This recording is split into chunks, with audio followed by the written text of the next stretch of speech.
Hello viewers, welcome back to new video. In this video, I will show Infinix 13, 14 and 15 series phone charging problem solved. When try to charge, show this problem. First, make sure the charging connection are okay.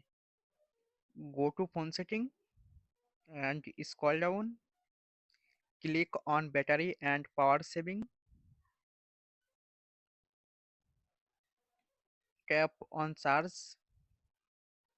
Click on AI charging protection and turn on AI charging protection options and go back and scroll down, click on system, click on developer options and scroll down, click on default USB configuration and select USB tethering options.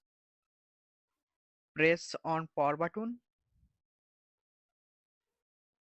and tap on reset phone normally. Hopefully charging problem solved. Thanks for watching. Don't forget like and subscribe.